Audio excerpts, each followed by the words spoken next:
सभी को सादर नमस्ते। कैप्टन नीरा आर्या ये आज़ाद हिंद फौज में सिपाही थी।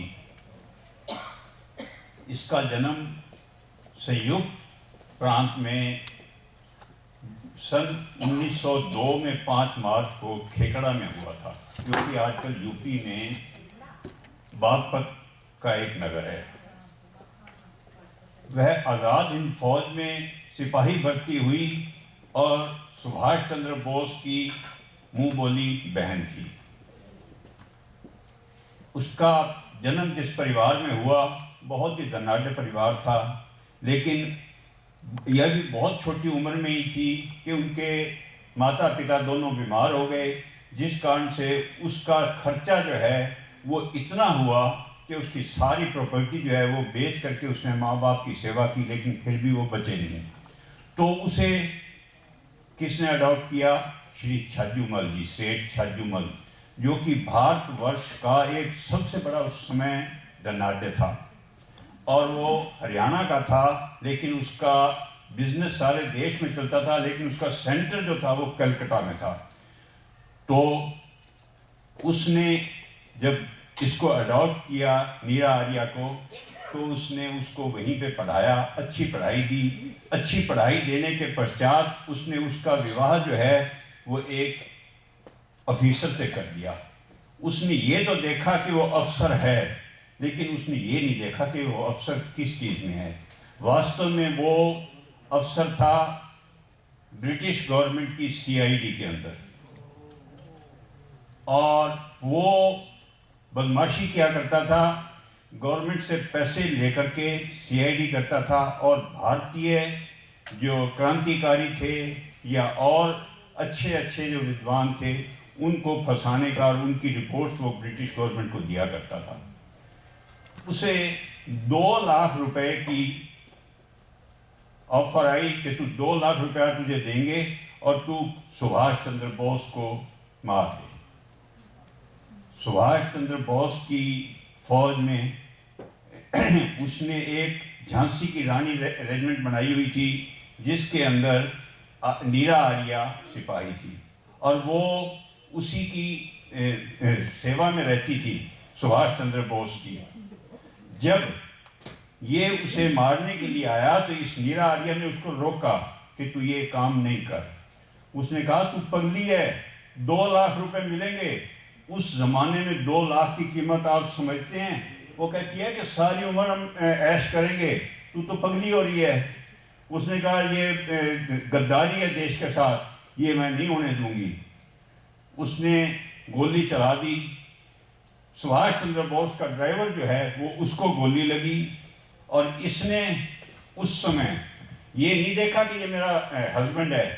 उसने अपने बंदूक की संगीन जो है वो उसके घोंप दी, और उसके पश्चात उसने इस पे भी 2 गोलियां चलाई, जो कि एक कान के पास और एक गले के पास से निकल गई और ये बच गई।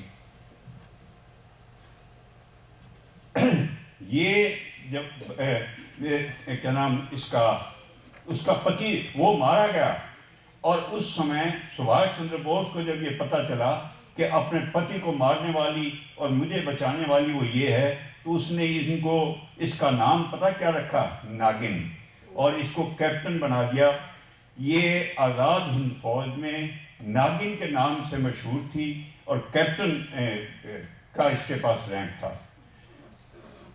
कुछ समय पश्चात आज़ाद हिंद फौज की सेना जब वो उनका सरेंडर हो गया, तो उसके पश्चात बाकी सभी जो कैदी थे आज़ाद हिंद फौज के उनको तो छोड़ दिया गया, लेकिन इसको कलकत्ता से अंडमान शिफ्ट कर रहे थे। क्यों?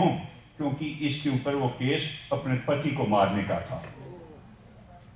अब जब वो वहाँ पे अंडमान निकोबार में वो गई, तो वो सोच रही थी कि देश को आज़ाद करवाना है, लेकिन मैं कहाँ समुंदर के में जाकर के फंस जाऊंगी, तो ये तो बड़ी मुश्किल होगी। खैर उसे एक कोठरी के अंदर रखा। उस कोठरी के अंदर ना कोई चटाई ना कंबल, कुछ भी नहीं था। सर्दी में जब वो गई बैठी, जैसे कैसे उसको रात काटनी थी, वो बैठी बैठी को उसको झपकी आने लगी। तो 12 बजे रात को एक संतरी आया और उसने अंदर 2 कंबल फेंके।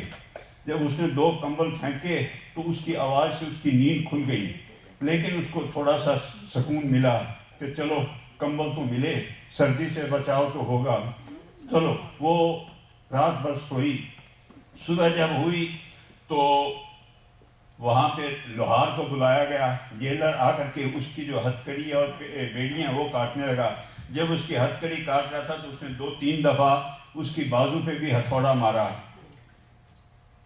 यही नहीं, जब उसके पैर की बेड़ियाँ काटने लगा तो उसके पैर के ऊपर उसने 2-3 बार इतनी ज़ोर से हथौड़ा मारा, उसको ये देखने के लिए इसकी हड्डी कितनी मजबूत है।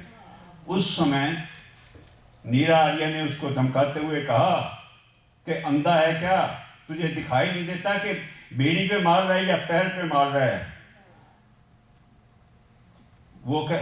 ये कह करके उसने उसके मुंह पे थूक दिया। नीरा आर्या ने उसको कहा कि नारी का सम्मान करना सीखो।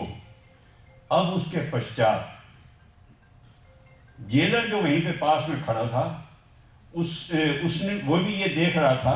तो वो लोहार कहता है कि हम पैर पे क्या, हम तो क्या नाम छाती पे भी मार देते हैं।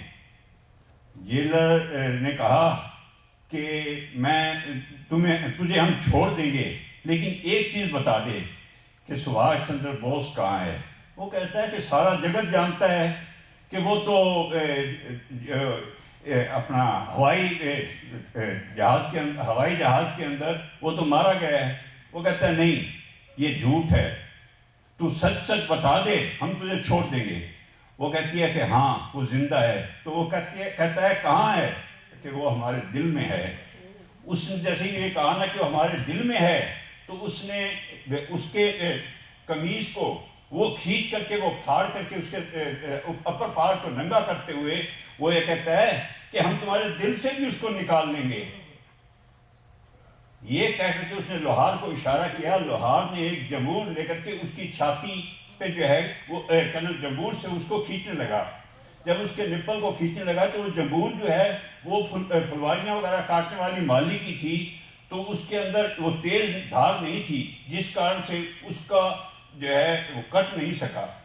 तो उसने उसको ये कहा जेलर ने कि ये तो महारानी विक्टोरिया की दया समझो आप पे, जो कि उसने गर्म करवा करके ये नहीं दिए, नहीं तो हम तुम्हारे निप्पल्स को बिल्कुल छाती से अलग कर देते। उसने कहा कि तुम कर भी क्या सकते हो इसके अतिरिक्त। खैर, मैं समय की पाबंदी होने के कारण अधिक समय ना लेता हुआ सिर्फ 2 मिनट एक लाइन के अंदर ये बताऊंगा कि वो समुंदर के में जब थी, वहाँ पे आइलैंड में थी वो, तो वहाँ पे उसको एक ऐसे आइलैंड पे छोड़ दिया गया जहाँ पे आदिवासी रहते थे। उन आदिवासियों ने पहले तो इसको पहचाना नहीं। जब इसने उनको अपना बातचीत उनकी करने सीख गई तो इसने जब बताया कि मैं इसी तरह से क्रांतिकारी हूँ, लेकिन वो जो आदिवासी थे वो भी ब्रिटिश सरकार के विरोधी थे, तो उन्होंने इसके लिए एक बहुत अच्छी मजबूत बोट बना करके इसको बाहर निकाल दिया। और वहाँ जब वो बाहर पहुँची तो उस समय तक देश आज़ाद हो चुका था। लेकिन उसके बाद उस लेडी ने सन 1998 में जाके उसकी डेथ हुई है। सन 1998 तक उसने हैदराबाद में चार मीनार के पास फूल बेच करके अपनी ज़िंदगी काटी और सन 1998 में उसका देहांत हो गया। धन्यवाद।